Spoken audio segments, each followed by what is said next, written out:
Le cas Rodrigo Goes, vraiment surveiller Los Chavales, c'est vrai qu'il est quand même assez intéressant et aussi à la fois énigmatique. Demandons-nous pourquoi, effectivement, parce que c'est vrai qu'il souhaiterait rester au Real Madrid, de par les informations qui circuleraient. Le Real Madrid, pour le moment, ne lui a pas forcément demandé de partir, mais il pourrait le lui demander. Mais c'est vrai qu'on peut se demander également si ça serait intéressant que Rodrigo Goes reste au Real Madrid. C'est vrai parce que déjà il y a des problèmes aussi qui peuvent s'y poser. Le fait justement que le Real Madrid de Xabi Alonso, mais surtout le Real Madrid depuis plusieurs saisons maintenant, ne peut certainement jouer qu'avec deux attaquants. Ce sont des choses qui se sont avérées sur les dernières saisons tout simplement. On a pu voir CR7 avec Karim Benzema, on a pu le voir précédemment avec Vini et Rodrigo Goes, bien soutenu par Jude Bellingham pour aller chercher cette décimo quinta.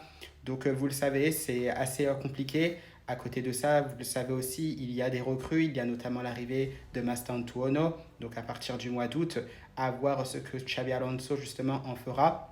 Est-ce qu'il prendra des minutes petit à petit dans cet effectif du Real Madrid? Et tout simplement, ce sont des choses aussi qui pourraient réduire, quoi qu'il arrive, les minutes de Rodrigo Goes, tout en sachant aussi qu'il y a d'autres joueurs comme Arda Güler qui vont prendre aussi plus de place. Il y a évidemment aussi Jude Bellingham qui sera absent pendant plusieurs semaines, mais qui reviendra par la suite. Peut-être aussi un nouveau recrutement au milieu de terrain. Donc c'est vrai que ça réduit tout simplement les places au niveau de l'attaque, puisqu'on jouerait qu'avec deux attaquants. Donc je me demande si finalement c'est possible ou pas, même si c'est vrai que le fait que Rodrigo Goes veuille rester au Real Madrid, des infos que nous avons, eh bien ça peut être également très très intéressant à voir si c'est possible.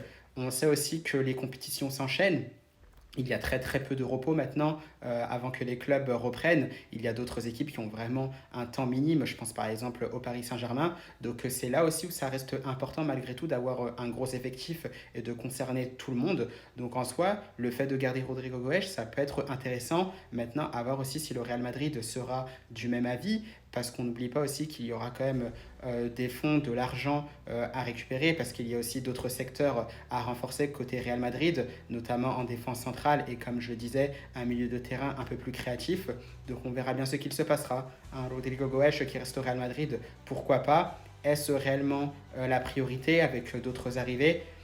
J'en suis pas sûr. Donc on verra bien ce qu'il se passera de ce côté-là, Los Chavales. Mais attention parce que ce sujet-là, vraiment, il faut vraiment le prendre aussi avec des pincettes parce que finalement, tout peut se passer et il faut prendre en compte tous les avantages, mais aussi tous les inconvénients par rapport à l'avenir de Rodrigo Goes.